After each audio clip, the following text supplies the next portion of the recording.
Hey, everybody. Thank you so much for joining. This is a follow-up update, if you will, to the Taiwanese Semiconductor Manufacturing Company.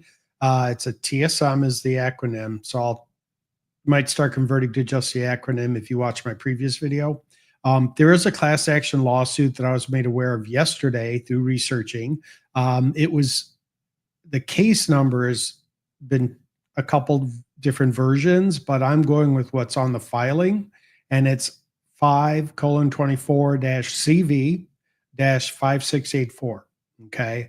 You may see it differently with 2024 written out or 05684, but I'm going with what I've seen on the actual filing document. So, not so much what's at the header, what's in the document. So, anyway, what I have today is I did locate a copy of the filing from the plaintiffs, as well as some introduction information that I want to talk about, a local source that I wanted to commendate, give credit to, as well as many other sources online that I was able to utilize to pull this stream together. And as you can see in the thumbnail, that's the Phoenix, Arizona manufacturing fab plant. Quite a bit of territory, okay, taking up a lot of space off the I-17.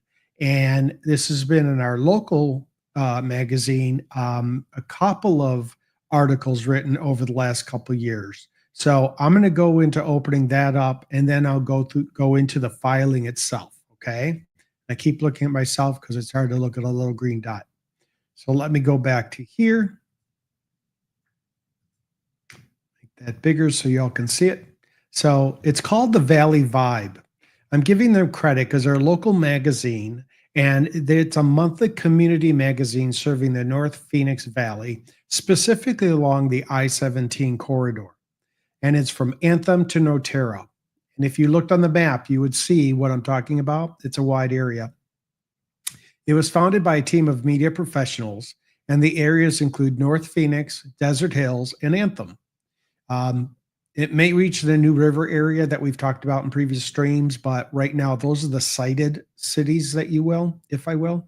The North Phoenix area, which covers quite a bit, Desert Hills, and Anthem.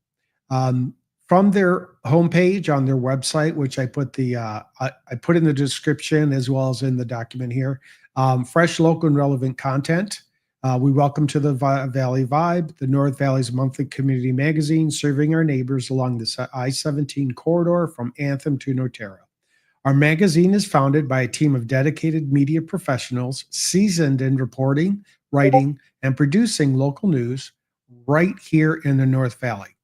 We live alongside you in the neighborhood. We serve and have a deep understanding of the value of local journalism and its impact on our community and surrounding businesses. We strive to keep our North Valley neighbors, leaders, and business owners connected through this magazine. As an independent media outlet, our goal is to inform you on the latest news, trends, and events in our coverage area. You'll read about the latest commercial and residential real estate developments in our rapidly growing area, as well as what's happening at the county and municipal levels, and in our schools and business community. You can also expect lifestyle articles related to health and wellness, interesting places to explore, home trends, and more. Now, the Valley Vibe is mailed to homes and businesses in the North Phoenix Valley via USPS free of charge. You'll also find us at several high-traffic pickup locations in Anthem, Desert Hills, and the North Phoenix area. So that's from their homepage, if you will. And it's important to know that it's a free magazine. So they do have a website which grants you access to it if you were to log into the webpage from anywhere in the country, which is really good because that makes it more available to everyone. And what you'll see on the coming up slides, some of their magazines that I've received, and then you'll see that they've covered the TSMC stuff to a certain degree over the years. So as repeated, Taiwan Semiconductor Manufacturing Company, also known as TSMC, is a Taiwanese multinational semiconductor contract manufacturing and design company. Founded in 1987, it pioneered the pure play foundry business model, meaning it focuses on manufacturing chips for other companies rather than designing and selling its own branded products. TSMC is the world's largest dedicated semiconductor foundry and a crucial player in the global tech industry. And I cited the link I went to on the internet to get that verbiage. Um, the following are going to be some articles that you're going to see that you can also log into the valleyvibenews.com and get additional information that's available on the multi-billion-dollar company that's being built. And I verified that it is up and running. So we're one of many around the United States and other countries. The TSMC, since it is a global leader, has surpassed Intel. And I think I spoke a lot about that yesterday in my rather opinionated view of what's going on in the area. Here's a cover of the magazine from July 2023 that I saved, How to Get a Job at TSMC. So what they created was a fast track of courses program at the Maricopa County colleges. We have several. And what you would do is attend these courses and you would be able to learn the facets of the semiconductor industry. So I'll read you the article because you may or may not see this or read it yourself. Taiwan Semiconductor Manufacturing Company, TSMC, is bringing thousands of jobs to Phoenix. Now, if you watched my stream yesterday, they're firing people. They're letting people go. They're trying to justify their reasons for letting people go and putting them in a potentially hostile work environment. These are the claims that are coming up in the filing. Thousands of jobs to Phoenix with its new chip facility under construction in North Phoenix. Again, this is in 2023. And with a new fast track program designed through a partnership with Maricopa Community Colleges, a path to a new career in the semiconductor industry is even more within reach. With Maricopa County emerging as a semiconductor hub with Intel in the East Valley and TSMC in the North Valley, industry leaders saw the partnership as an opportunity to positively impact the growing industry's footprint in Arizona. In as little as 2 weeks and 40 total hours, students enrolled in the Semiconductor Quick Start Training Program can become equipped with the skills and knowledge needed to fulfill manufacturing technician positions within the semiconductor industry. The program teaches fundamental skills, including performing industrial electrical reading schematics, identifying and using hand tools, following safety protocols for clean rooms and personal protective equipment, and using vacuum systems. Students will also learn semiconductor manufacturing concepts and processes, model-based problem solving, and how to apply it, as well as lean manufacturing. Paula Livingston, Interim Vice President, Academic Affairs at Australia Mountain Community College, told Valley Vibe, these critical skills, knowledge, and abilities were identified through our collaboration, with TSMC to prepare students for jobs like manufacturing technician and other positions that are responsible for helping to monitor wafer manufacturing processes, execute process analysis, and create collaborative solutions. Livingston said, the program is offered in both the fall and spring semesters at Australia Mountain Community College, Chandler Gilbert Community College, and Mesa Community College. Upon completion of the course, students earn the nationally recognized NIMS semiconductor certification, along with a guaranteed interview for a manufacturing technician position at TSMC. So they're guaranteed an interview, doesn't mean they're going to get hired, right? And they've gone through the training that's been agreed upon with TSMC and the colleges, as well as they get certified in NIMS semiconductor certification. So Other than that, I don't know what else they would be looking for to hire people. Everyone coming out of these courses should be getting a position. Continuing, having TSMC guarantee interviews is a critical indicator of their support for this program and in the experience students are getting, Livingston said. Our partnership with the Maricopa Community Colleges enables us to create a sustainable pipeline that serves our industry's short and long-term goals. Technical needs. And TSMC's head of human resources, Scott Holman. Holman said, with the recent announcement of a second phase plant expansion in Arizona, TSMC anticipates the company's operations to be supported by more than 4,000 employees. With that, we expect continuing to the next slide, we ramp up operations for both of our fabs. There are still many technicians to be hired, he told Valley Vibe. The program was first launched in July 2022, and several graduates from the program have been hired or are in the interview process with TSMC, Holman said. Phoenix native Riley Pruitt is one of the first graduates of the Quick Start program at Australia Mountain Community College to land a job at TSMC as a manufacturing technician. Pruitt, who formerly served in the Air Force Reserve, said while the semiconductor industry was unfamiliar to her, she was drawn to the culture and values of TSMC represents. Quote, I can see yourself building a career there.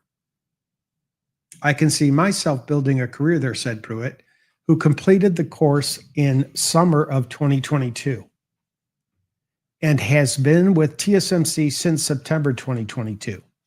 While TSMC did not specify the pay range, according to Maricopa County College's website, starting pay for an entry-level technician role is $20 to $25 per hour as of this writing. This is 2023. Consider that. Is that livable on? Okay, just putting a little side comment there. TSMC's job postings can on its website showed at least a dozen open manufacturing technician positions in the Phoenix plant. Looking forward, Livingston said Maricopa County plans to expand the partnership with TSMC and others in the semiconductor manufacturing industry to ensure pathways for students to move from entry-level positions to higher positions.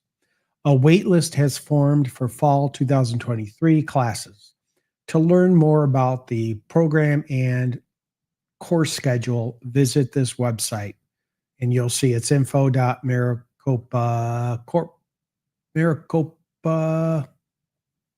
I can barely see it, sorry. Maricopa, you'll see it in the document. I'll put it in there. Okay. But this again is 2 years ago, so. And I blocked out the section that had nothing to do with the article because I didn't want to put anybody else's face out there that didn't need be. But that's the course, the class students that attended that course. This is a publication cover of March 2024. So both of the previous for the classes was on the cover, and this again for Valley Vibe March 2024 was on the cover for the Raising the Last Steel Beam, and I believe this is tied to their second fab. Okay.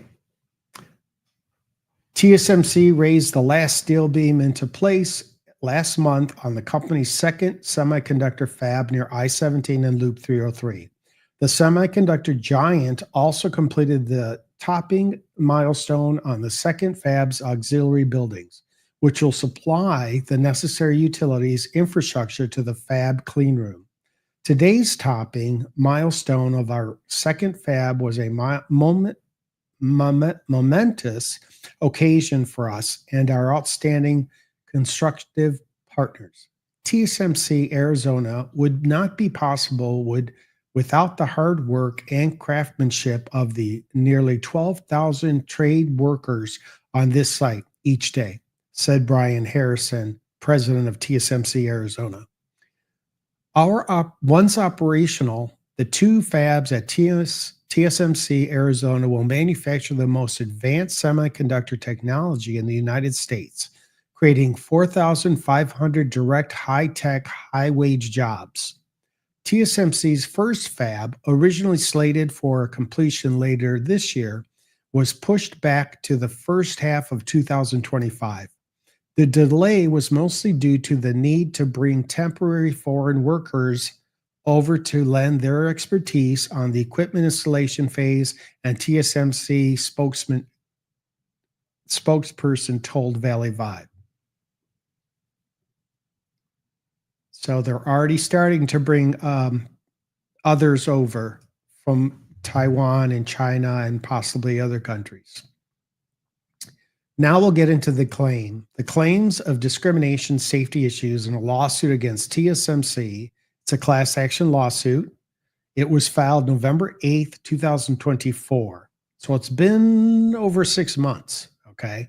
The TSMC discrimination lawsuit case number 5:24-CV-5684 filed in the U.S. District Court for the Northern District of California.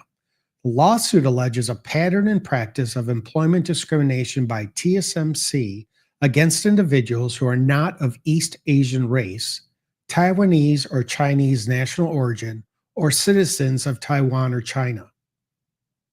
And that, again, I put the subscript there. Now, I also researched and found a statement to Channel 12 News, and TSMC stated, quote, "Our policy is not to comment on litigation outside of court filings. We're proud of the global team of more than 3,000 people that has come together to make our new facility in Arizona a success. And we look forward to growing the site into a major center of American semiconductor manufacturing excellence. TSMC is committed to providing a safe, welcoming, and inclusive environment for our employees, contractors, and everyone who works at our facilities around the world." And again, I put a subscript there. The case involves allegations of, which contradicts that statement, the case involves allegations of employment discrimination by TSMC against individuals who are not of East Asian race, Taiwanese or Chinese national origin, or citizens of Taiwan or China. The plaintiffs are seeking a temporary restraining order to prevent the termination of a specific employee. The case filed in the Northern District of California includes several named plaintiffs and alleges a pattern and practice of discriminating in hiring, staffing, promotion, and retention termination decisions. The plaintiffs also claim that non-East Asians are subjected to a hostile work environment. The lawsuit includes claims against Taiwan Semiconductor Manufacturing Company Ltd., TSMC North America, TSMC Technology Inc., TSMC Arizona Corporation, and TSMC Washington LLC. So they're tapping everybody. This may not be specific to one site.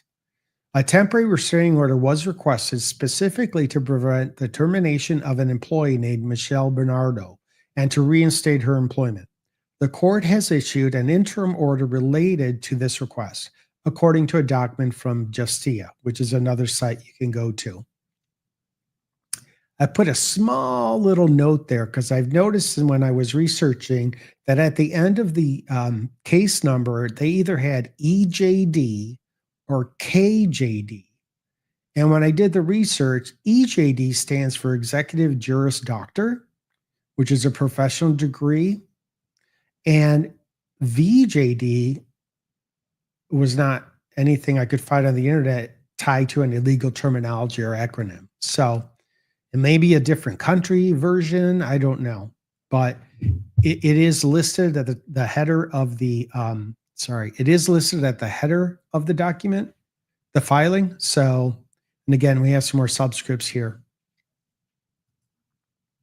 So here we have the case. The following is the 92-page filing in which the defendants are named and the allegations that were perpetrated upon them and other work environment claims are included. So you can see there at the top, it's case 524CV-05684-VKD. And when I researched that, I couldn't find anything what those three letters were. But in other areas I've looked, I've seen EJD. So just making a note of that for yourself. Not sure if it's all that important at this point, but it's typed at the top there. Now, this is the 92 pages ahead of us. So get a drink, get a snack, whatever makes you happy. Sit back on your patio on your iPad or iPhone or whatever device you want to use. Even on I use Apple TV at home, so I watch it on TV. So anyway, you can see that the names are Deborah Howing, James Perry, Elena Huser, Lacey Bostick, Mudop Adesomi, Mark Popestier, Nicole Carey, Michael Wynn, Edward McKinley, Wendy Lara Prieto, Louise Zepeda, Philip Stabensky, and Samuel Langley are the plaintiffs versus Taiwan Semiconductor Manufacturing Company, which I already stated all of them there moments ago. This is the first amended complaint for employment discrimination and hostile work environment claims, class action, demand for jury trial. And this is brought by Cochin and Lowe, LLP in Washington, D.C. And it's in the United States District Court, Northern District of California, San Jose Division. I'll begin reading now, so hang in there. Plaintiffs, as I stated, were all those names, right?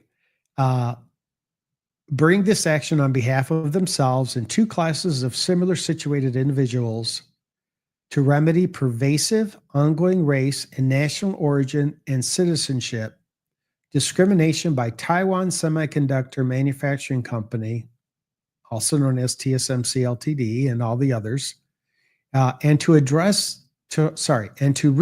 the negative impact the company's hostile work environment has on employees who are not of East Asian race or Taiwanese or Chinese national origin. Plaintiffs allege as follows. Nature of the action. TSMC is the world's leading manufacturer of semiconductors, the chips that power everything from smartphones to cars to satellites to weapons systems. TSMC manufactures over 90% of the world's leading edge logic chips, supplying well-known customers such as Google, Nvidia, and Apple with the chips used in their technology. TSMC is headquartered in Taiwan, but has subsidiaries in the United States, Canada, Japan, China, South Korea, and Europe. TSMC employs over 76,000 employees worldwide, including 2,668 workers in North America as of December 31st, 2023. The vast majority of whom are from Taiwan or China, and many of whom require visas in order to work in the U.S. As discussed below, this grossly disproportionate workforce is a result of TSMC's intentional pattern and practice of employment discrimination against individuals who are not of East Asian race and not of Taiwanese or Chinese national origin, and who are not citizens of Taiwan or China, including discrimination in hiring, staffing, promotion, and retention termination decisions. So let's go back a moment. College is committed because that brings in students, brings in money, and they can get their certification, and they're guaranteed an interview, but not a job, but they're guaranteed an interview. We only had two that year in 23. They mentioned two people that I recall, Pruitt and someone else, that were actually hired. Remember, the entry level salary was between $20 and $25. Okay. And they've already got the skill sets that they were certified for under NIMS. So you would think that they'd be brought in at a higher level. That's just my perspective. But now if they're getting more students in, and now they're hiring from outside of the student programs, right? The classroom programs from the colleges, they're bringing in people, which meets the criteria of we are hiring Americans or United States citizens, but then internally, they turn around and find ways to let them go, have them quit, whatever the description of what happens, happened, right?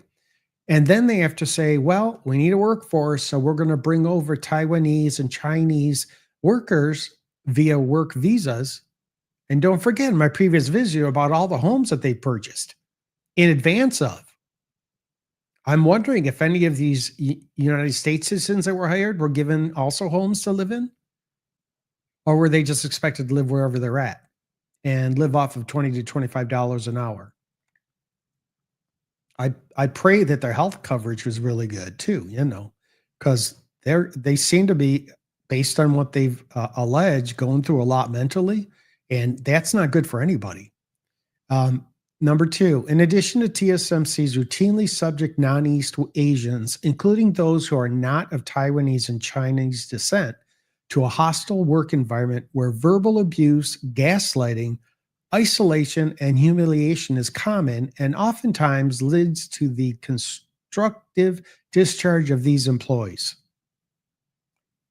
3. TSMC's employment practices violate the Civil Rights Act of 1866 as amended, with multiple amendments.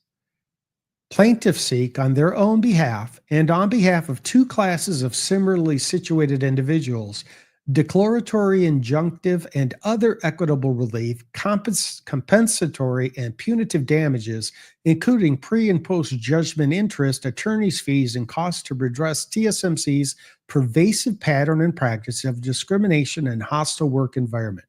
Now, these are their claims, okay? They're their claims. I understand that. But to bring this to trial, to bring this to court, there's some smoking gun there, if you will, right? There's something. Parties. Number 4. Plaintiff Deborah Howington was born in the United States, is of American national origin and ancestry, and is Caucasian. She currently resides in California. Ms. Howington has exhausted her Title VII administrative remedies by filing a charge of discrimination with the Equal Employment Opportunity Commission, EEOC, against TSMC's North America and receiving a notice of right to sue. 5. Plaintiff James Perry was born in the United States of America, national origin and ancestry, and is Caucasian. He currently resides in Florida. Plaintiff, number 6. Plaintiff Elena Hauser was born in the United States, is of Mexican national origin, and is Caucasian. She currently resides in Arizona. Number 7, plaintiff Lacey Bostick was born in the United States, is of American national origin and ancestry, and is Caucasian. He currently resides in Missouri. 8, plaintiff Modupe Odesomi, I apologize if I'm saying it wrong, it's not easy, was born in Nigeria, is of Nigerian national origin and citizenship, and is African American. She currently resides in California. 9, plaintiff Mark Papistono is a naturalized U.S. citizen of European ancestry and is Caucasian. He currently resides in Arizona. 10, plaintiff Nicole Carrier was born in the United States, is of American national origin and ancestry, and is Caucasian. She currently resides in Arizona. Remember, this was filed in November 8, 2024. So hopefully they're all still where they're at this time. 11, plaintiff Michael Wynn was born in the United States and is of Korean national origin and ancestry. He currently resides in California. Number 12, plaintiff Edward McKinley was born in the United States and is of African American race and American national origin. He currently resides in Texas. 13, plaintiff Wendy Laro Prieto was born in the United States, is of Hispanic Latino race and of American national origin. She currently resides in Arizona. 14, plaintiff Luis Zepeda was born in Mexico and is of Hispanic race and Mexican national origin. He is a citizen of the United States and Mexico and currently resides in Arizona. 15, plaintiff Philip Sturbinski was born in the United States, is of American national ancestry and origin, and is a Caucasian. He currently resides in Arizona. Plaintiff number 16, Samuel Langley was born in the United States, is of American national ancestry and origin, and is Caucasian. He currently resides in Texas. 17. Taiwan Semiconductor Manufacturing Company, Ltd., is a Taiwanese company and is located at number 8 Li Hixing Road 6, Hsinchu Science Park, Hsinchu 300-78, Taiwan, ROC. It is the parent corporation of defendants TSMC North America, TSMC Technology, TSMC Arizona, and TSMC Washington. 18. TSMC North America is a California corporation with its principal place of business at 2851 Junction Avenue, San Jose, California, 95134. TSMC North America provides primarily sales, technical support, business operations, and customer service support in North America for its ultimate parent, Taiwan Semiconductor Manufacturing Company, Ltd. TSMC Technology is a Delaware corporation with its principal place of business at 2851 Junction Avenue, San Jose, California, 95134. TSMC Technology provides primarily technology support at customer sites and research and development support in North America for its ultimate parent, Taiwan Semiconductor Manufacturing Company, Ltd. TSMC Arizona is an Arizona corporation with its principal place of business at 5088 West Innovative Circle, Phoenix, Arizona 85083. TSMC Arizona provides semiconductor manufacturing support for its ultimate parent, Taiwan Semiconductor Manufacturing Company, Ltd. TSMC Washington is a Delaware corporation. Its principal place of business is 5509 Northwest Parker Street, Camas, Washington 98607. TSMC Washington provides semiconductor manufacturing support to its ultimate parent, Taiwan Semiconductor Manufacturing Company, Ltd. Jurisdiction. The court has subject matter jurisdiction pursuant to the following. The court has subject matter jurisdiction pursuant to, as the matter in controversy exceeds the sum of value of $75,000, exclusive of interest and costs, and is between a citizen of a state and a foreign corporation. This court is subject matter jurisdiction pursuant to 28 U.S.C. 1332D, as this matter is a class action with an amount in controversy of greater than $5 million, exclusive of interest and costs, and involves at least one class member who is a citizen of a state and is brought against a foreign corporation. This court has personal jurisdiction over TSMC because each defendant engages in continuous and systematic business contacts within the state of California. Further, defendants TSMC North America and TSMC Technology, subsidiaries of Taiwan Semiconductor Manufacturing Company, Ltd., maintain a substantial physical presence in the state, with their headquarters located in San Jose, California. Venue. Venue is proper in the North District of California pursuant to 28 U.S.C. 1391B through C and 42 U.S.C. 2000E 5F3. Because TSMC resides in this district, conducts business in this district, engaged in discriminatory conduct in this district, and maintains and administers in this district employment records relevant to TSMC's pattern and practices of discrimination. Additionally, TSMC engages in continuous and systematic business contacts within this district and maintains a substantial physical presence in the district, including TSMC's North America and TSMC Technologies operations of offices in San Jose, California, their U.S. headquarters. Divisional assignment. Assignment in this division is proper pursuant to Civil LR 3-2C and E because a substantial part of the events given rise to this matter's claims occurred in this division, given the plaintiff Howington is employed by TSMC North America in the San Jose, California. In addition, plaintiff Wynn worked with TSMC North America and TSMC Technology at its office in San Jose, California, and applied to, but was denied, 2 roles with TSMC North America in San Jose. Statement of facts. Overview of TSMC's business model. Taiwan Semiconductor Manufacturing Company Ltd. is a manufacturer and supplier of semiconductors or microchips, a key component, vast array of electronic devices. Unlike other major microchip manufacturers, TSMC Ltd. does not produce its own products. Rather, it works with customers like Google and Apple to design and manufacture microchips for use in their products. This business has been enormously profitable for TSMC Ltd., generating a net revenue of over $66 billion in 2023. While TSMC Ltd. is a Taiwanese company and its operations are centered in Taiwan, the majority, 68% of TSMC's Ltd's customers are headquartered in North America.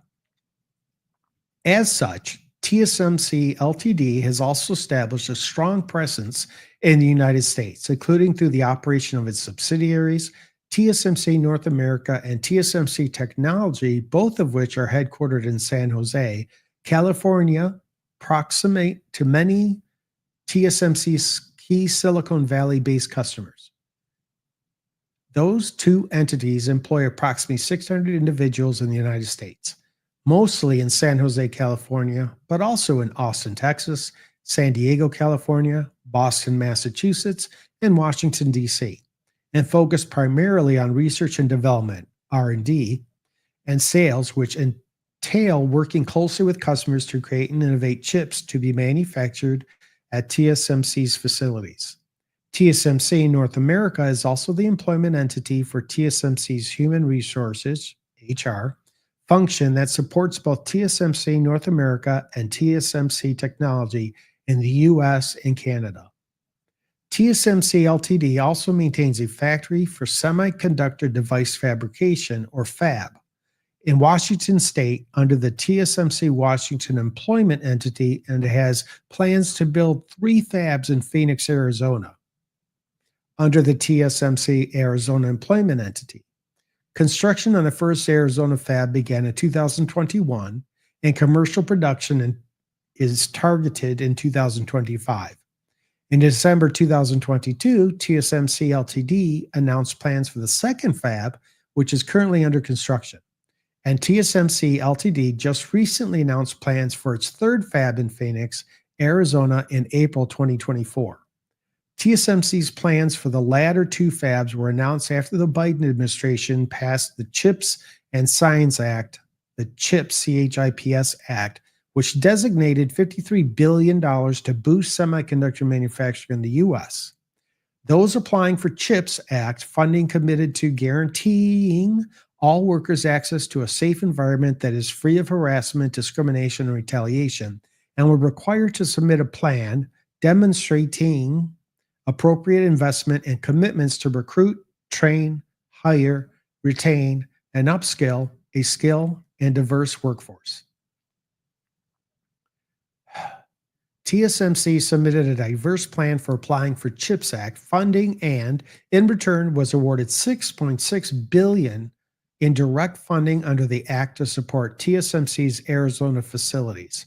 TSMC's investment in Phoenix will create about 6,000 direct manufacturing jobs and more than 20,000 construction jobs as of December 31st, 2023.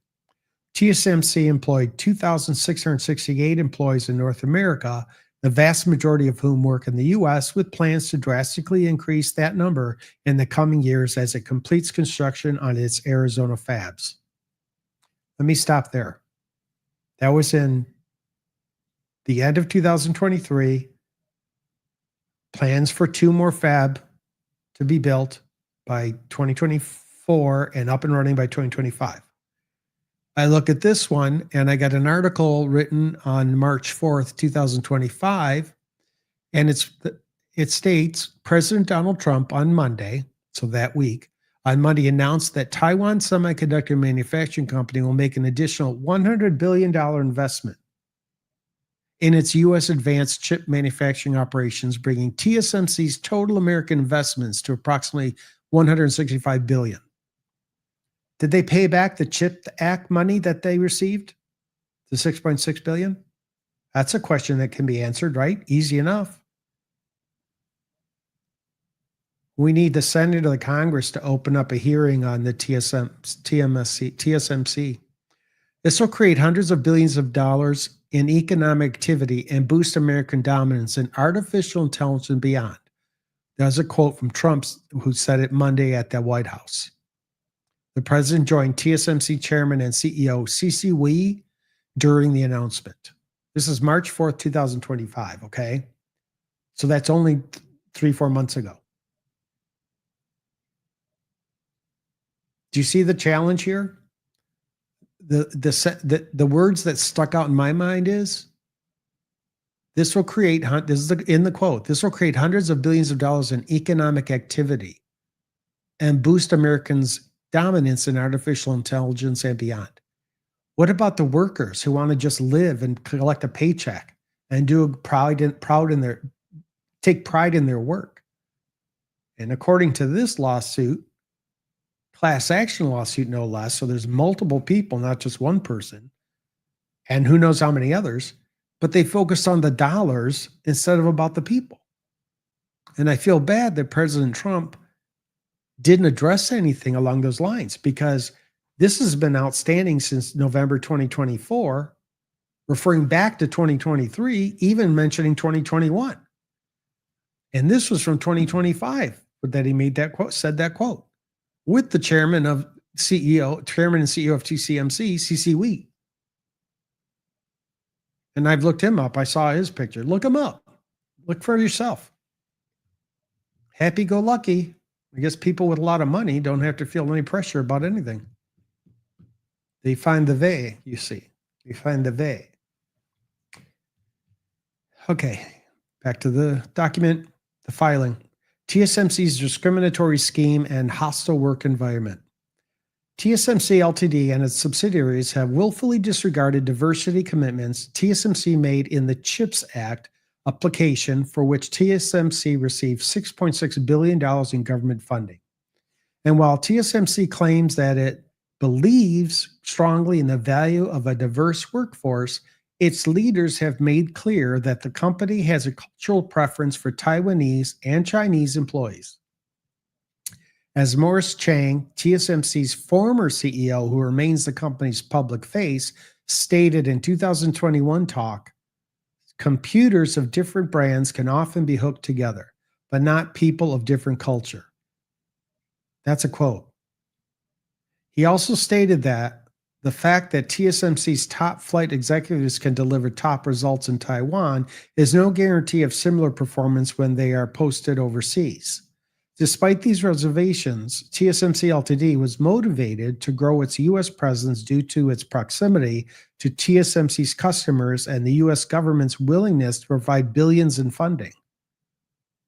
All about the money again.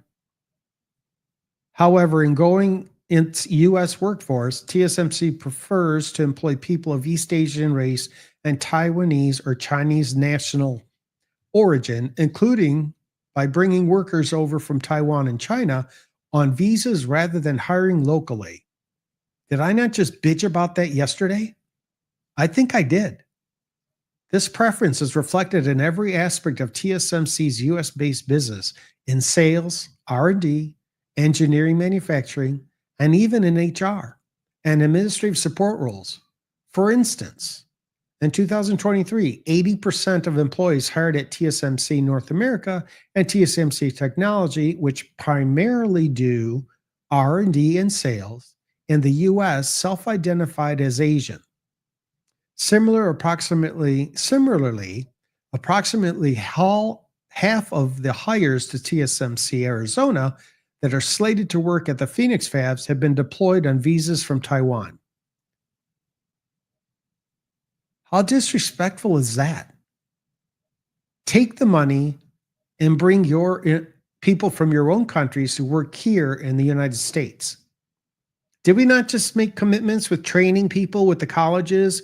I'm just wondering what kind of money was spent there. Probably a low dollar amount. Guaranteed interview. Big deal. Hi, I went through your training course. I got my certification in NIMS. And I also had this other work experience, and I'm supporting a family, and I have these other skill sets. Okay, you got your interview. Bye. I'm just assuming here. These are my, personal opinions, my emotions flowing dramatically because I don't like the way things are going, especially in the United States right now, in many areas. Continuing on. TSMC's discriminatory scheme originates with their parent corporation, Taiwan Ltd., and permeates throughout the TSMC's Ltd's U.S. subsidiaries.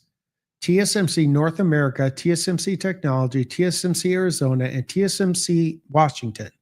TSMC Ltd. is comprised almost exclusively of Taiwanese nationals who encourage and expect the U.S.-based subsidiaries to obey TSMC's discriminatory policies and practices without pushback, despite the fact that these policies and practices violate U.S. law. As a result, TSMC's U.S. subsidiaries have systematically engaged in a pattern or practice of discrimination in favor of East Asians who trace their national origin to Taiwan and China, and citizens of those countries, and have created a hostile work environment for those who are not within those preferred groups. The U.S. subsidiaries also engaged in uniform policies and practices originating from TSMC Ltd. that result in a disparate impact on non-East Asians and non-Taiwanese and non-Chinese nationals. The TSMC effectuates its preference for East Asians and Taiwanese and Chinese nationals, including citizens of those countries, in at least 3 ways. Before we get into the 3 ways, do you remember what the previous CEO said? I'm wondering that's why he was ousted. Let me go back. That was that page.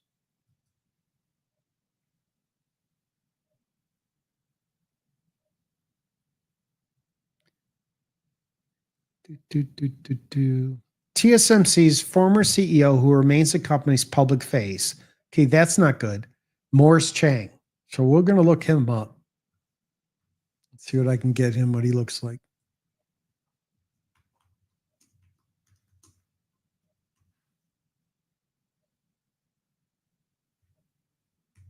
Sorry. I should be able to talk and type, but yeah, there's a happy-go-lucky kind of guy. I say nay to that statement. The current CEO must have been plastic surgery with a smile on his face like the Joker. This guy, I don't know, maybe they're related. Look them up. Look these people up. But look what he said. As Morris Chang, he said, computers of different brands can often be hooked together, but not people of different culture. What the fuck does that mean? When I was working in a corporate environment in the US, we had resources around the globe, and periodically management would bring them together. I would hold events where anybody and everybody could participate. For example, we reserved a large conference room. My supervisor and I coordinated together to pull this off. We had everybody represented playing cards. It's a euchre game on the East Coast called euchre. So we had everybody that knew how to play sit and pair off, because you play in pairs, 4 people at a table. There were other people like from India that didn't know how the game was or what it was. So we paired them off with someone who did know. So they actually learned and got to learn a game and then sit on their own and play. And everybody enjoyed themselves. And then we'd keep track, and then we'd give out prizes at the end of the event to whoever won the most points or whatever, right? But it was all in fun. But it shows you how people are much more interactive and willing to talk to each other. You cannot take an Apple computer and a Microsoft-based computer and just merge them together. Sure, you can put in conversions, translation, things like that. But I think he meant any monitor types can hook up with any computer. I don't know. Maybe Morris Chang just is out of the loop of things. But I know back in the day, upper management had Apples and or Macs, and the general employees had Microsoft-based desktops, and that way it protected information. You couldn't get to the other. But this was back years ago, right? Many years ago. Computers of different brands can often be hooked together, but not people in different cultures. No, that's how we grow as a human race. Stop being small minded. Do you understand why you're ousted as the CEO? But I don't know why you're still the public face. I'm looking at it. You're not very impressive. And I'm more upset with you than the current CEO, even though he met with President Trump and agreed to kick in over $100 billion. What was it? Yeah, $100 billion. For what? So you can pay off lawsuits and lawyers and judges? Frustrating.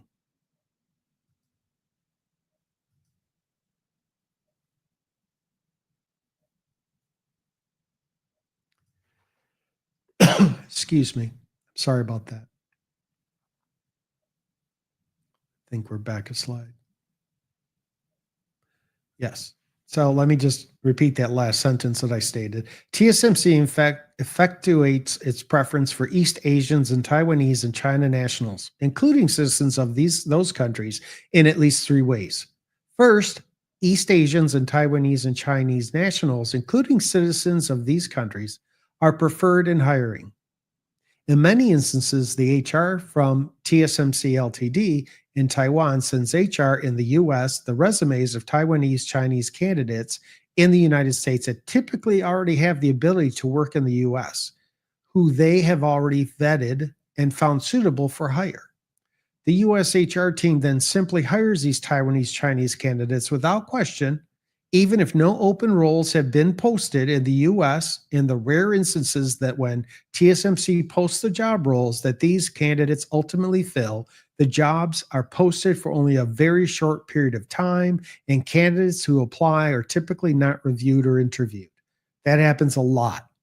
I've seen that happen a lot with recruiting houses or companies that post on their job sites. Oh, already filled. It's still listed though.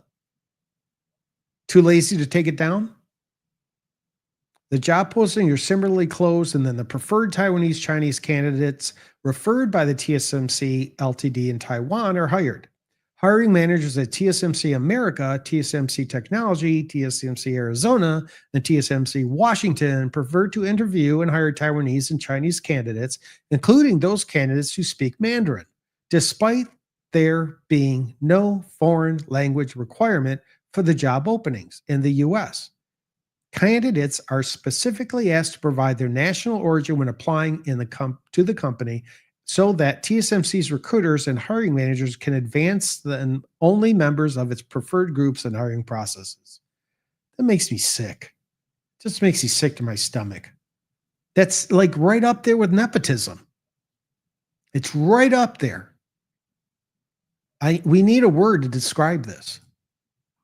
Maybe there is one. I just don't know, but it just reminds me, it's so parallel to nepotism.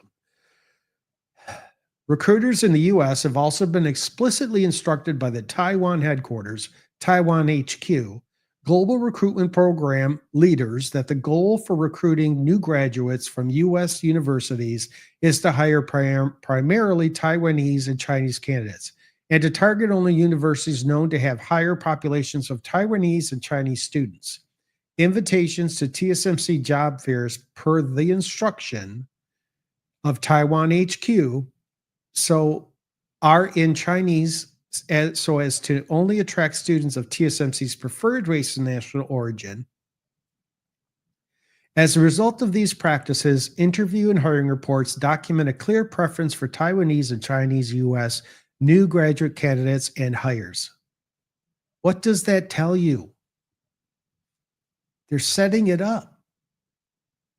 They're causing themselves to be able to hire only the preferred choice that they want. That's so unacceptable, man. You work hard, you go to school, you learn, you do everything you can, and look what happens. You still get bottom listed or ousted in some of these cases. Yes, my shoulder's still bothering me.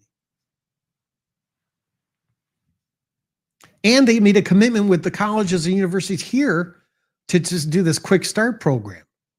This contradicts that completely. Why bother doing that except to spend some money and get more folks in the court classroom so they can collect money from the company? When U.S. roles are posted as available, TSMC North America, TSMC Arizona, TSMC Technology, and TSMC Washington add to the job posting that Mandarin Chinese is either required, preferred, or a plus. There's no legitimate business reason why such a requirement would be necessary. TSMC conducts business in English, and you're in the U.S.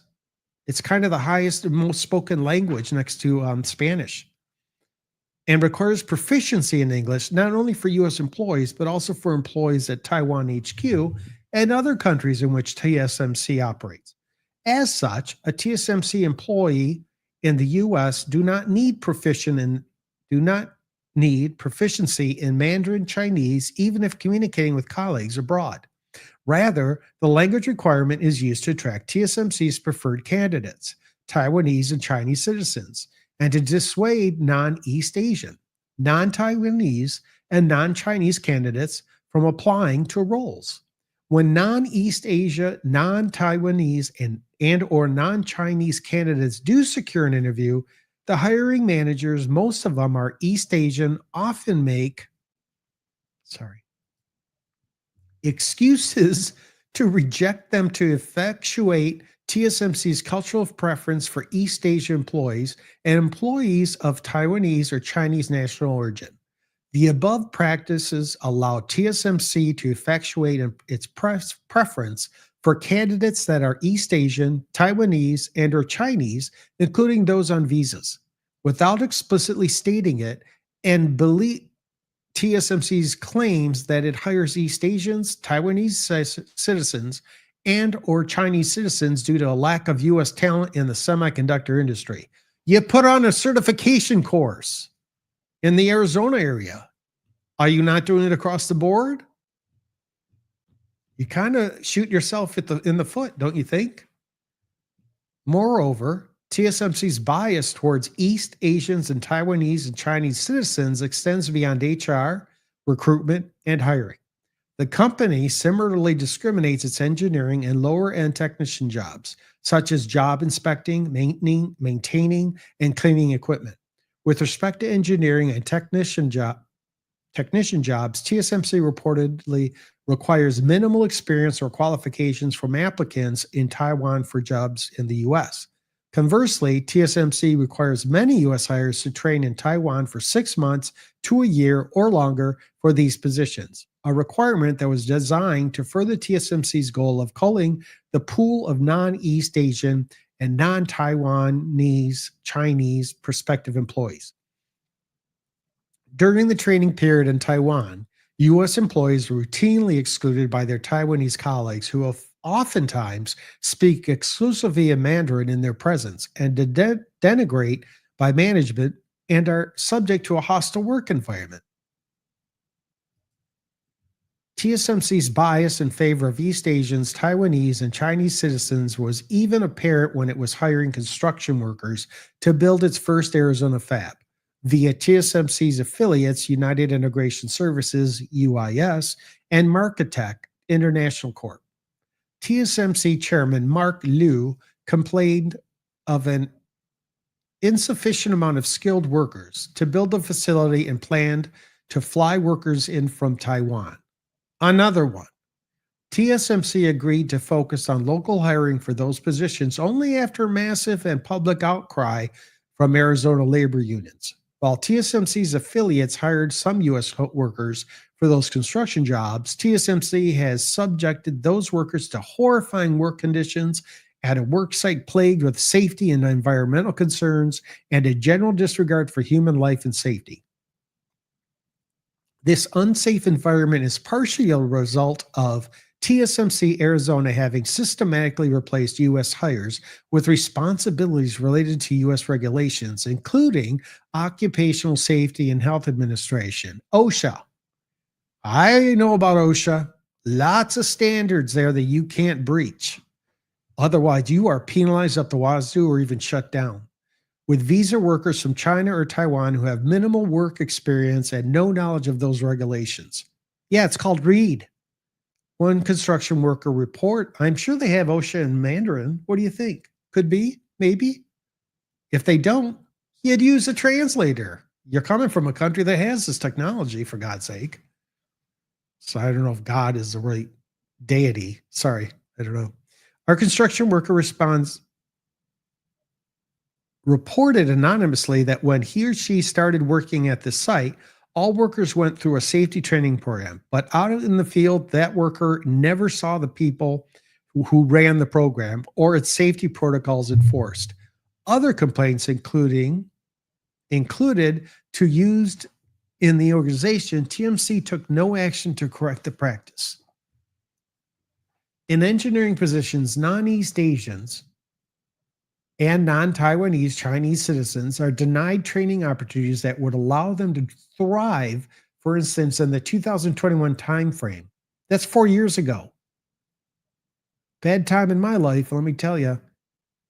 TSMC Arizona required U.S. hires to its fab to train in Taiwan for up to 18 months, where they were, according to reports, excluded from higher-level meetings conducted in Mandarin and rarely had a chance to handle problems themselves and were mostly tasked with observing. Back at the fab in Arizona, it was reported that managers trusted Taiwanese workers with important tasks, starving the Americans of hands-on experience. For instance, a process integration engineer in Arizona stated that an employee may be hired as an engineer by TSMC, but only taught technician-level jobs unless they are Taiwanese.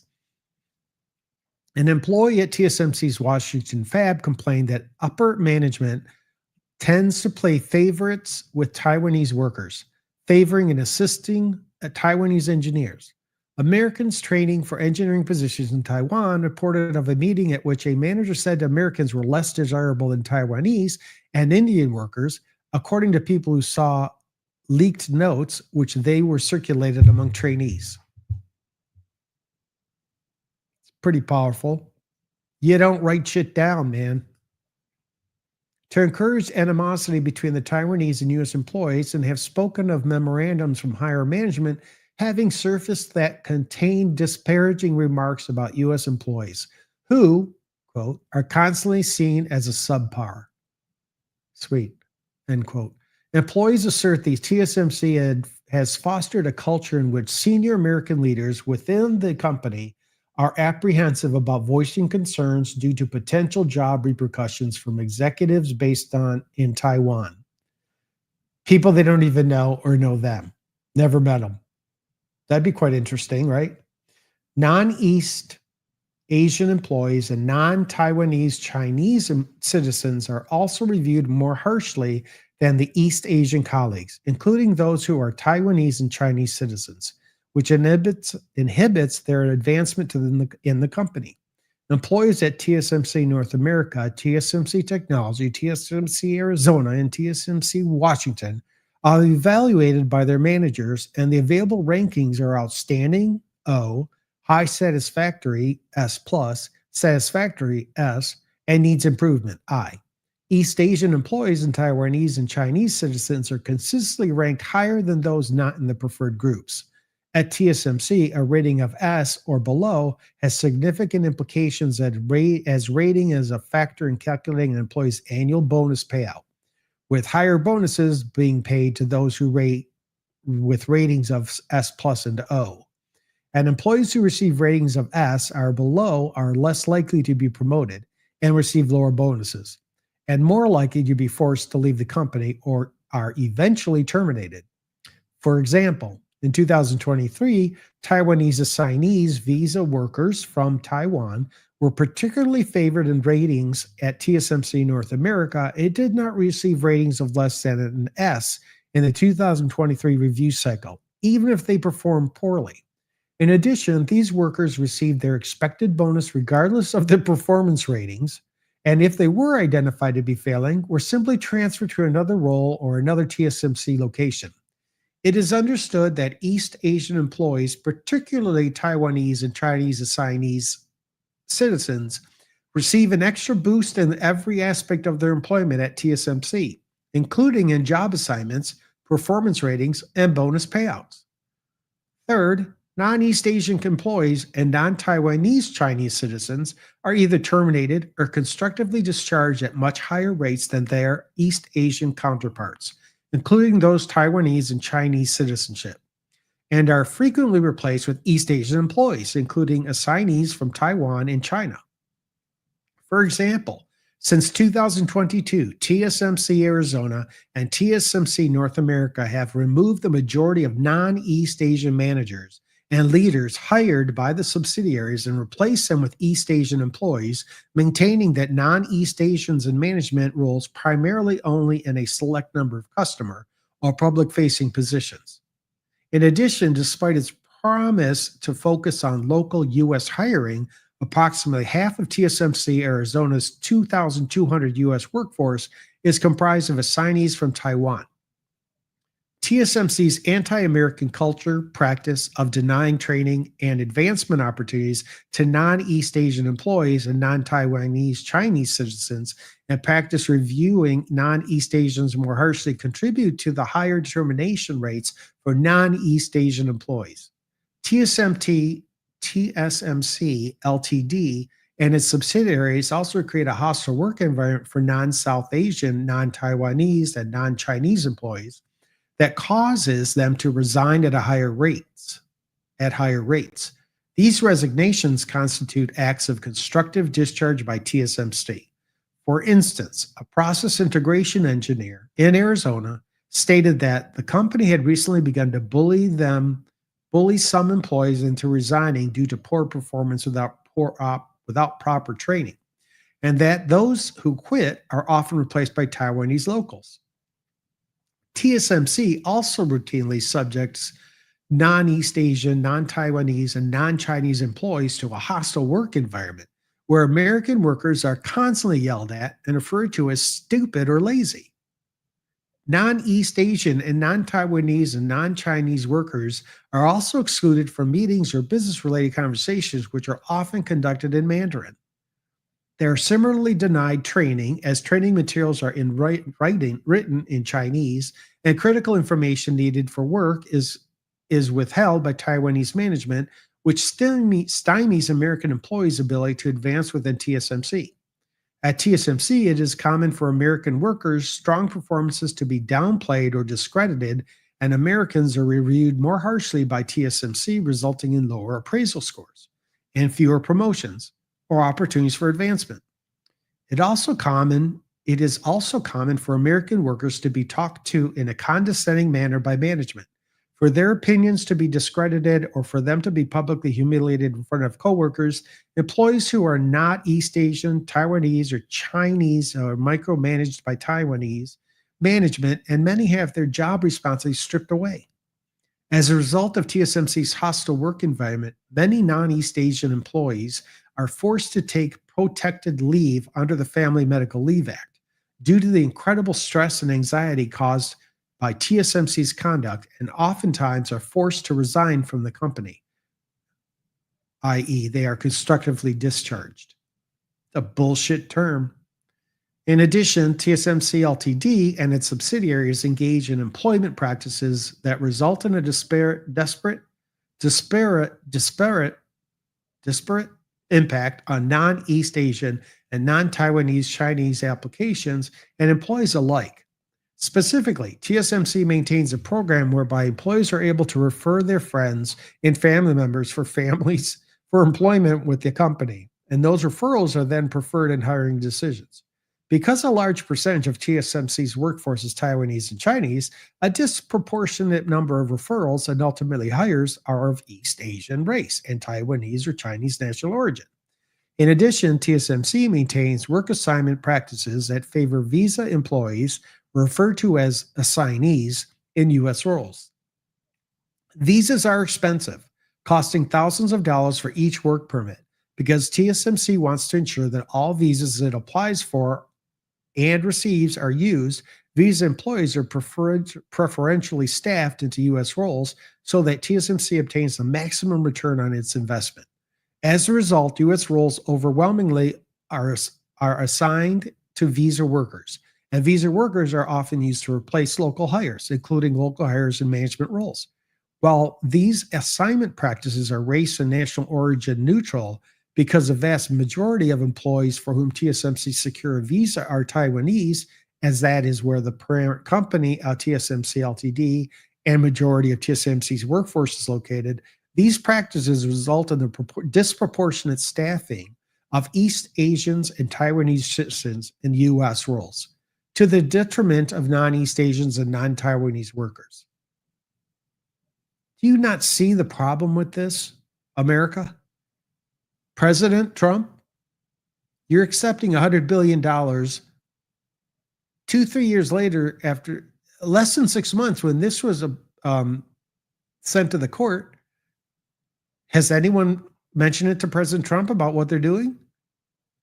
Did CC here make mention of it?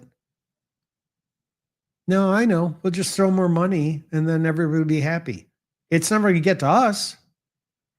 We'll just keep getting fired and they'll be bringing more people over from overseas. It's like a private open border. How's that sound? It's a private open border. Plus the CHIPS Act that President Biden signed, $6.6 billion.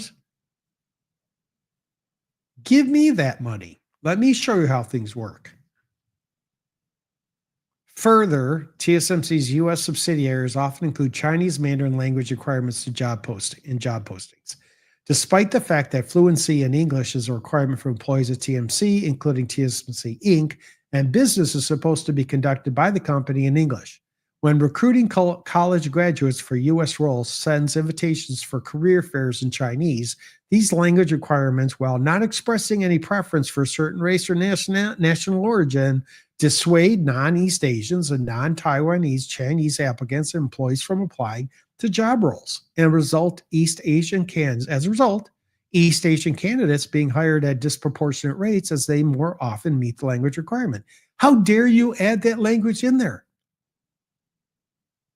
You're working a subsidiary of your company from Taiwan in the United States, where English is the highest spoken language, even Spanish. But you're mandating that Mandarin or Chinese be spoken as a requirement for the position? Now, I understand it makes life a little easier for the Taiwanese and Chinese people across the pond, but that's not always the issue. They need to speak English. So when they talk back over to America, that you converse to each other. It's called communication. And these CEOs, the one that was ousted and the current one from TSMC and probably many others, are not down in the people level. They're higher up and they have their own focus on things of running the business, not running the business, having people under them run the business so they can do what they want during their day. Find it very hard to believe that they work extremely hard like you and I would do. Finally, TSMC maintains an appraisal process whereby visa workers, i.e. assignees, are given more favorable ratings than non-visa employees. This is done to ensure the visa employees remain in the U.S. and maximize their time on their visas, given that visas are a costly expenditure for TSMC. As a result, visa employees who are predominantly Taiwanese nationals ultimately receive higher appraisal scores than non-Taiwanese workers and therefore are promoted at higher rates and receive higher annual bonuses. Bite my ass. Ms. Howington's experience. I'm going to take a quick break. Sorry. Let me just pop up the logo. I'll be right back.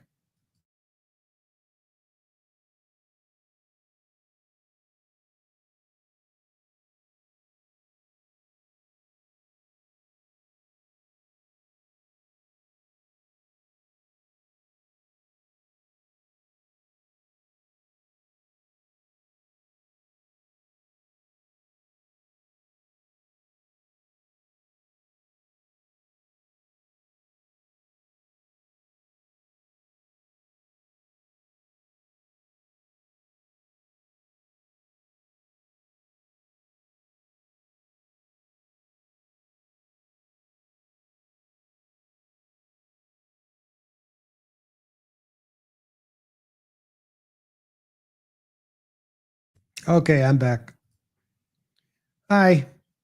Okay, Ms. Howington's experience.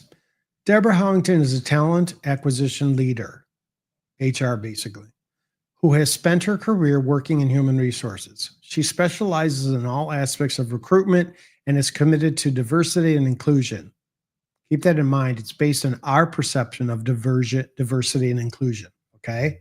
Obviously, it's a different perspective in a different country like Taiwan. Prior to joining TSMC North America, Ms. Howington served as a global talent acquisition leader at Western Union, a director level role. There, she was responsible for enterprise wide design and execution of hiring for global fintech skills, diversity, employer branding, university recruiting, and vendor management, among other job responsibilities. Ms. Howington began her employment with TSMC on February 13, 2023, as Deputy Director, Talent Acquisition.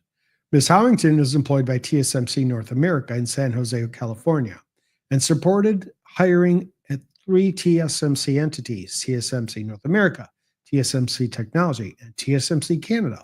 At the time of her hire in February 2023, Ms. Howington reported to the head of HR, Teresa Harnios, who was a Caucasian, but within a few months, Ms. Harnios told Ms. Howington that she had been squeezed out of her role, quote unquote, and was soon replaced by Judy Chu, who was born in China and identifies as Taiwanese. Following Ms. Harnios' replacement in September 2023, Ms. Howington was the only non-East Asian U.S. member of the HR leadership team, and only 4 of 17 employees on the U.S. HR team were non-East Asian during Ms. Howington's employment with TMC. Ms. Howington's role involved developing and executing hiring programs, strategies, and processes for 3 entities that she reported in the U.S. and Canada. Ms. Howington initially excelled at her position under the management of Ms. Harness, worked collaboratively with others in U.S. and global talent acquisition. She was requested to spearhead and participate in U.S. and global projects aimed at, among other things, improving TSMC's employer reputation among prospective global candidates and increased diversity hiring. Within the first 6 months of her tenure, Ms. Howington's performance was so strong that Ms. Harnos added Ms. Howington to the succession plan for the role of head of HR. But afterwards, Ms. Harnios noted that she had received a strong negative reaction and pushback, quote unquote, from members of the almost entirely East Asian local HR team, and that Ms. Harnios had been forced to, quote unquote, go around local HR to add Ms. Howington's name to the succession list that was provided to Taiwan HQ. Ms. Howington also created and led an initiative to improve the company's employer brand, which became a $250,000 plus 10-person global project, and was nominated by Taiwan HQ for the role of TSMC North America functional expert and employer brand lead for the U.S. In addition, while not directly responsible for the TSMC Arizona manufacturing site, she created and presented to members of Taiwan HQ HR and the local Arizona head of HR a U.S. military veteran hiring initiative to help them meet the CHIPS Act diversity hiring program. Ms. Howington received glowing feedback, including in her 90-day probation period review, in the form of verbal and written accolades from her previous manager, whom Ms. Chu replaced, and written feedback from coworkers, peers, and managers that Ms. Howington proactively requested in order to ensure continuous improvement. She was praised as strategically minded with excellent communication and presentation skills. Ms. Howington learned from Ann Hugh, head of executive recruitment, that it is common practice at TSMC for HR manager and other high-level HR jobs assignments not to be posted for internal or external job interests, and that selection for HR assignments and advancements are frequently determined by the Taiwan HQ HR head leadership team behind closed doors. Over time, Ms. Howington became very concerned about practices she witnessed at TSMC that appeared heavily skewed in favor of East Asians and Taiwanese citizens. For instance, when Ms. Harnios was removed from her role as head of HR, Ms. Howington was assigned by the hiring manager, TSMC North America President David Keller, to schedule interviews for 3 finalists to replace Ms. Harnios in the role. All 3 finalists were East Asian and had been referred to TSMC by an Asian headhunter who was engaged to confidentially recruit for this role. Ms. Howington also routinely witnessed and raised concerns that well-qualified non-East Asian candidates, including non-Taiwanese citizens, were being routinely overlooked and or ignored by hiring managers without proper justification. Often, global presentations and documents were provided by Taiwan HQ written in Chinese, despite proficiency in English being a requirement to work at TSMC. On one occasion in December 2023, Judy Chu held a meeting that included Ms. Howington and East Asian members of the business and HR team, of which a significant portion was conducted in Mandarin, including the provision of important HR-related information, despite Ms. Chu knowing that Ms. Howington was the only person at the meeting who could not understand and participate. Afterwards, Ms. Howington told Ms. Chu that she felt uncomfortable and excluded, but Ms. Chu dismissed her concerns, stating that she was just trying to make the other participants in the meeting feel comfortable. The whole group needs to be made feel comfortable, Ms. Chu. In addition, Ms. Howington witnessed discrimination at TSMC with respect to jobs that require export controls, for which additional steps are required for candidates who are considered finalists and who are from D1 or E1 countries.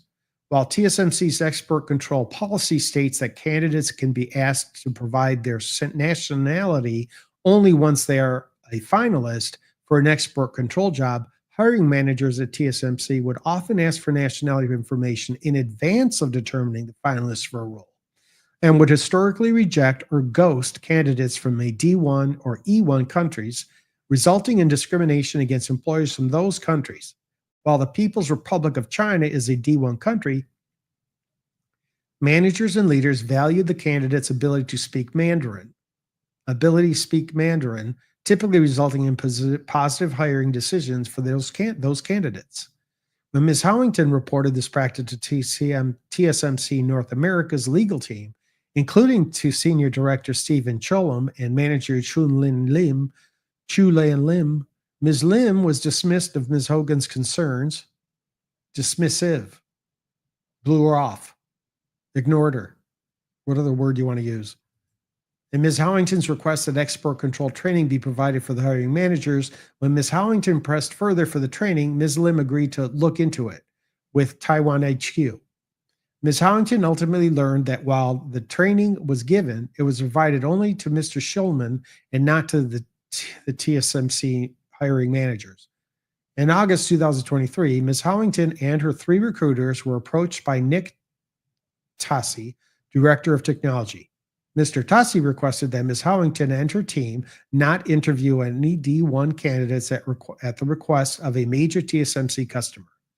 Ms. Howington and her team were instructed to identify 2 finalists for each role serving this customer, so that if one finalist was identified as being from a D1 country, they could simply drop him or her from consideration. When Ms. Howington expressed concern to Mr. Tassi and the head of human resources, Teresa Harness, regarding this instruction, Ms. Harness shared that Mr. Schulman had approached her and asked that all communications regarding export control be kept off email, as such communication could be discoverable. Mr. Schulman also instructed one of the recruiters, Jess Liu, to not provide D1 candidates updates with respect to their candidacy in the hopes that they would look for other jobs instead of waiting for a response from TSMC. TSMC Ltd is currently under investigation for concerns over U.S. export control violations. Okay, that's been 6-7 months now. In February 2024, Ms. Howington received an email from an HR manager in Taiwan HQ stating that making offers to East Asian candidates for U.S. positions should be done by someone familiar with Asian culture in order to handle offer communications. The guidance was similar to what Ms. Howington had been told on multiple occasions by Jen Kung, who told Ms. Howington that she, Ms. Kung, should make offers to U.S. candidates who are Asian so that they can understand better in Chinese. In addition to complaining to Ms. Chu about the use of Mandarin during meetings where Ms. Howington was in attendance, Ms. Howington raised concern about TSMC's preference for hiring East Asians, including Taiwanese citizens, and rejection of non-East Asian candidates on multiple occasions, to both of her managers, initially to Ms. Harness and later to Ms. Chu. Additionally, in December 2023, Ms. Howington raised concerns to Ms. Chu about the circumstances under which TSMC hired an East Asian candidate in the U.S., specifically that the candidate had been hired despite failing the technical interview and was given a higher rate of pay than nearly all others in the same job grade. The details related to this candidate's hire were discussed at the meeting conducted in Mandarin, described above, C-54 Supra, was such that Ms. Howington had been unable to participate in the discussion. Ms. Chu shut down Ms. Howington's complaints, reminding Ms. Howington that TSMC leaders were valued execution to remain at TSMC. And when considering promotions, which Ms. Howington perceived as a threat of retaliation for voicing a complaint. In January 2024, Ms. Howington submitted a formal whistleblower complaint on TSMC's internal employee website, voicing concerns that the East Asian hire potentially violated discrimination laws, as well as provisions of the TSMC employee handbook, and that Ms. Chu had seemingly threatened retaliation in her handling of Ms. Howington's initial complaint. 2 weeks later, Ms. Howington had a brief meeting regarding the whistleblower complaint with the Director of Legal, Stephen Schulman, but he refused to provide any information about whether there would be an investigation. Ms. Howington received no further written or verbal follow-up thereafter from anyone at TSMC, in violation of TSMC's internal policies and procedures for investigating whistleblower complaints. TSMC's internal policies also prohibit retaliation against any employee in the terms and conditions of ongoing employment, complaining about potential legal violations. Excuse me. But shortly after complaining about discrimination against non-East Asians, including non-Taiwanese citizens, in hiring and treatment and submitting her whistleblower complaint, Ms. Howington began to experience just that. Specifically, despite having received no complaints from TSMC regarding her performance or otherwise, in February 2024, Ms. Howington received a lower than expected performance review rating of S, satisfactory, by Ms. Chu for work Ms. Howington performed during 2023.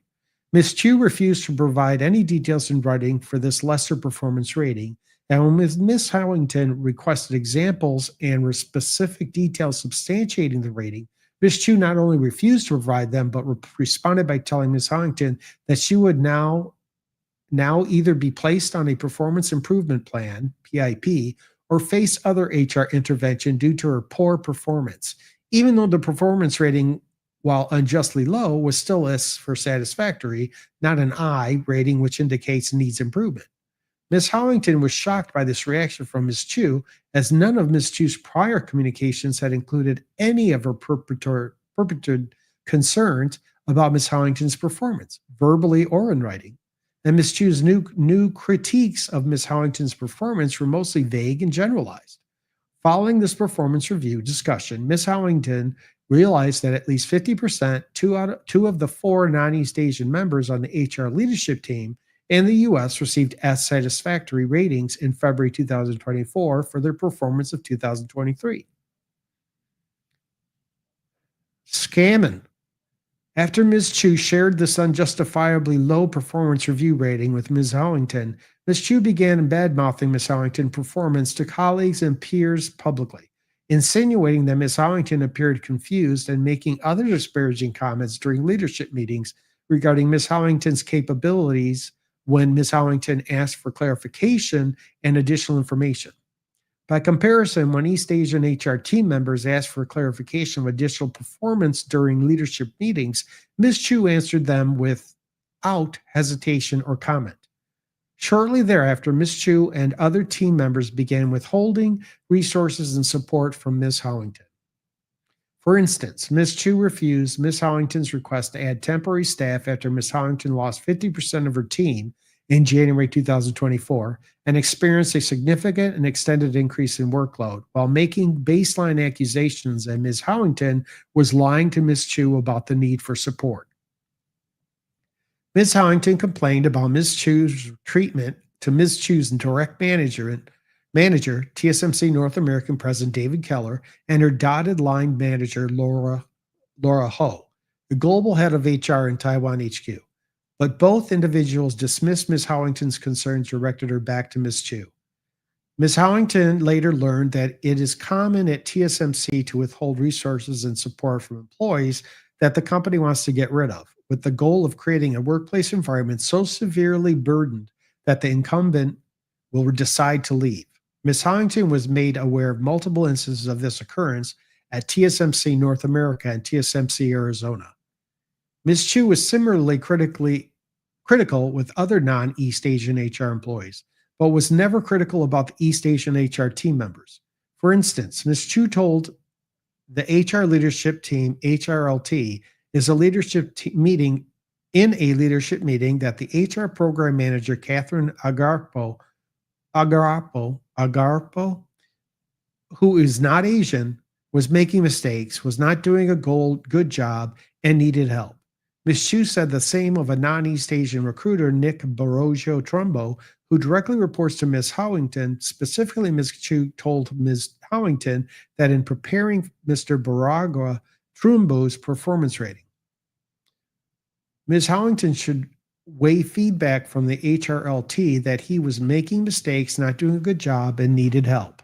But Ms. Chu also refused to provide examples of the alleged mistakes complained of by the HRLT. These examples are characteristic of the environment at TSMC, in which non-East Asian employees and non-Taiwanese Chinese citizens are subject to a stricter level of scrutiny than similarly situated East Asian employees, including Taiwanese citizens. In April 2024, Ms. Hollington became so distressed by the openly hostile and discriminatory work environment at TSMC that her health began to suffer, and she requested FMLA leave. Upon her return from FMLA leave to the company in May of 2024, she was told by Ms. Chu that her responsibilities would be significantly curtailed and her roles had seemingly been minimized. Ms. Chu informed Ms. Hollington that Ms. Hollington's direct reports would no longer be reporting to her, and repeatedly referred her to Ms. Hollington's role as the TA lead, which would be a demotion from the title of deputy director, but refused to answer when Ms. Hollington asked whether her role had changed. Ms. Chu had also provided a number of directives to Ms. Hollington, such as a requirement that Ms. Hollington copy Ms. Chu on all communication she had with members of her team and provide Ms. Chu written summaries of what Ms. Hollington discussed during the team meetings. Ms. Chu read these directives from her computer screen, indicating that she was maintaining and writing a list of new expectations from Ms. Hollington, but refused to provide Ms. Hollington with a written list when Ms. Hollington requested it. During this discussion, Ms. Hollington repeatedly asked if she had been put on a PIP, but Ms. Chu consistently ignored her question and simply stated that as the head of HR, she was making the decision to implement these new directives. Following this meeting, Ms. Hollington did not feel capable of continuing to work in such a hostile environment and informed TSMC on June 5, 2024, that she had retained counsel and would no longer be coming into the office. Ms. Hollington remains on leave to date. Mr. Perry's experience. James Perry is a chief human resources business partner who specializes in learning, organizational development, and organizational design, talent management, and change and transformation. He holds a Bachelor's of Science in Business Administration and a Master's of Science in Industrial and Organizational Psychology. Excuse me. Mr. Perry has over 20 years of HR experience in global high-tech and oil and gas companies.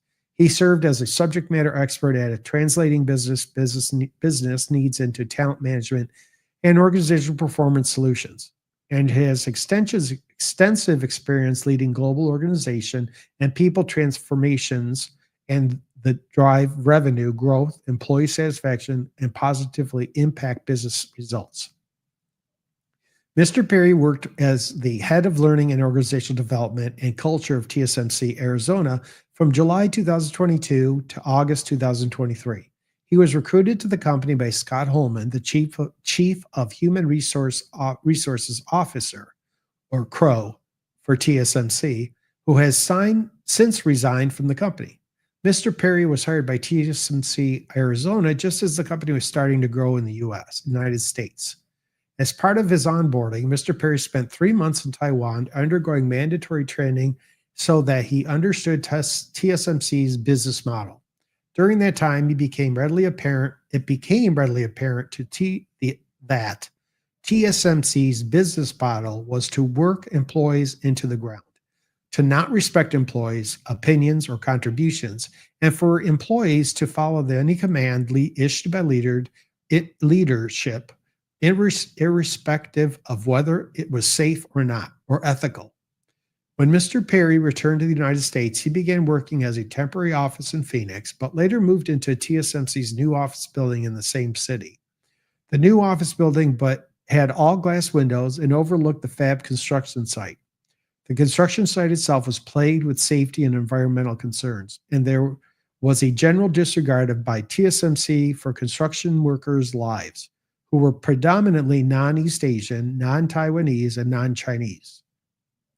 Mr. Perry himself, who has a background in environmental health and safety, had worked for Intel on construction-related jobs, had several conversations with Greg Jackson, the construction facilities manager, concerning the dangerous fab construction site.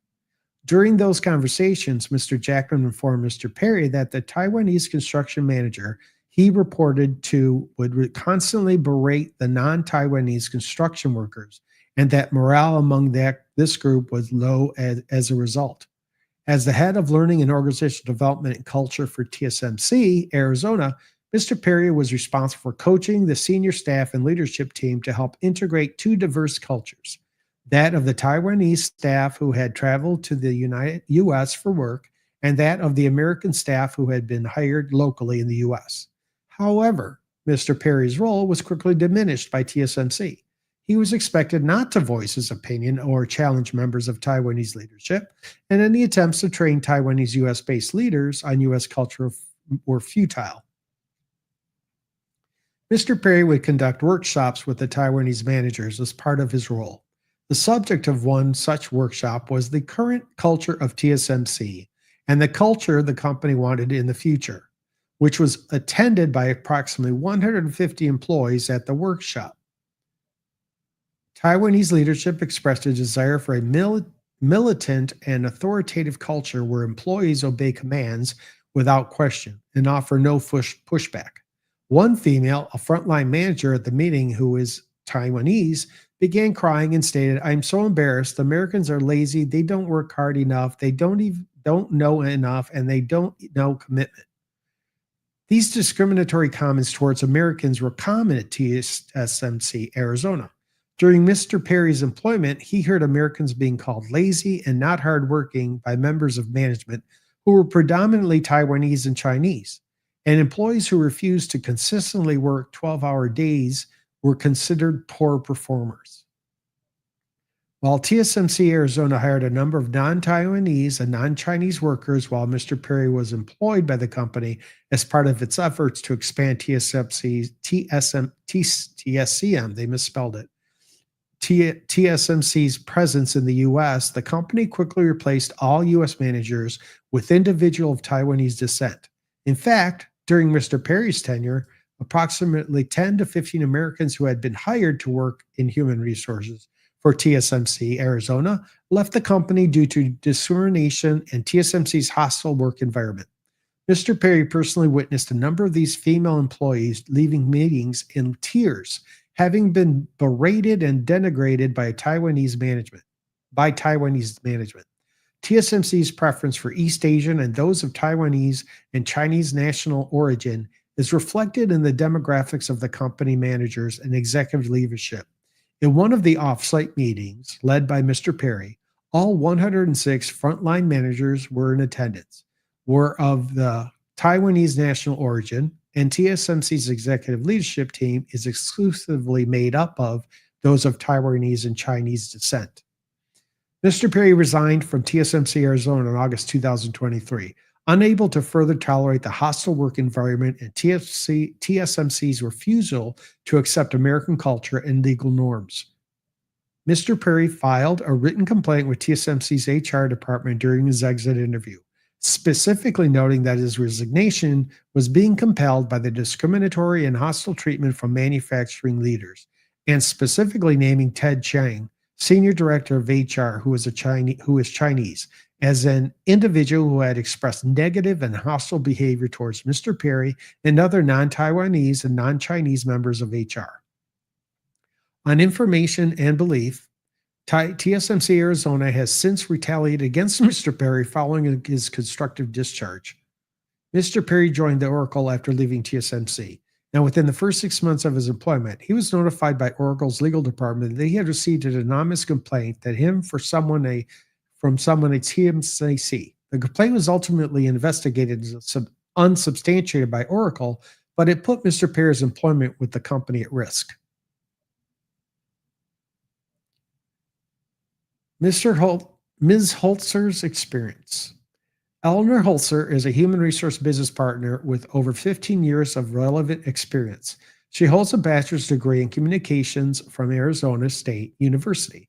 Ms. Holzer has spent her career in HR and is skilled in recruitment, hiring, and onboarding, talent management, diversity and inclusion, and project management. Before joining TSMC Arizona, Ms. Holzer spent 3 years as an executive assistant and HR business partner for onsemi, a semiconductor manufacturing company in Phoenix, Arizona. Ms. Hauser joined TSMC Arizona in November 2021, where she worked as an HR project manager for approximately 2.5 years.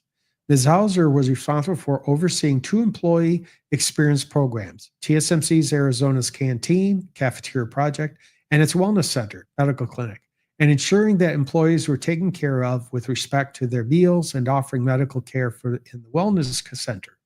She reported to Nayu Claire Huzu, who is Taiwanese.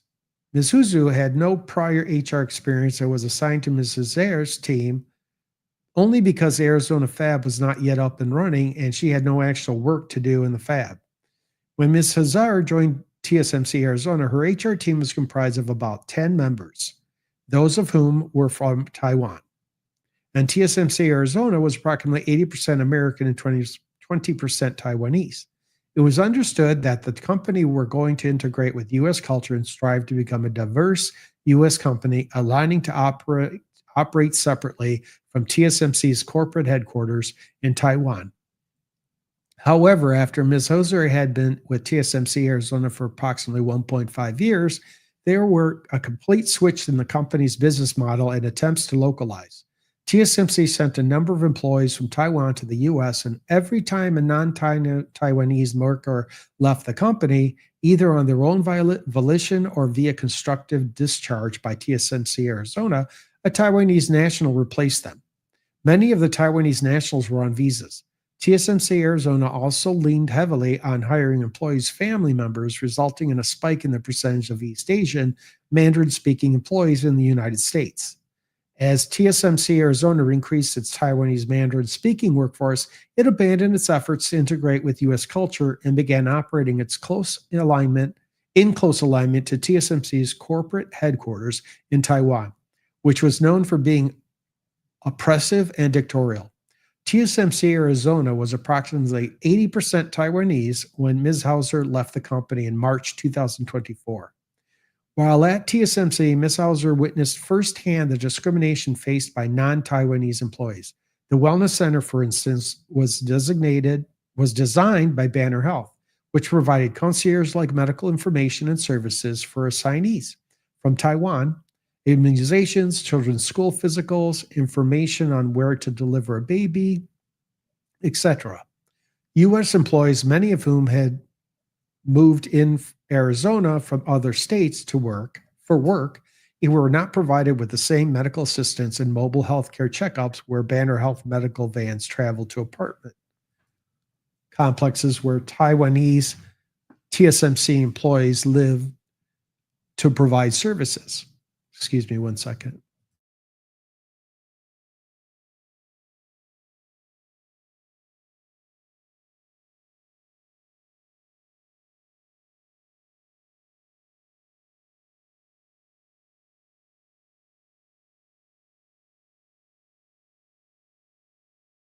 I know you could still see me, but I didn't care. Okay. Apartment complexes where Taiwanese TSMC employees lived and to provide services were offered only to Taiwanese employees. When Ms. Hauser asked why American workers were being excluded from these medical services, she was specifically told by Victor Yang, who is Taiwanese and at the time worked in HR, that such services were just for the Taiwanese. When Ms. Hugh and Ted Chang sought to hire a manager for the wellness center and posted a job opening, Yiting Hisu, a Taiwanese doctor from Los Angeles, was hired for the role rather than a local Arizona candidate. Once again, this individual, this filing is riddled with discriminatory actions, hostile work environments, and the lack of hiring Arizonians. This individual was trained in Taiwan and was not licensed to practice medicine in the United States. Ms. Hauser was told that Ms. Hishik was hired because the Taiwanese employees at TSMC could understand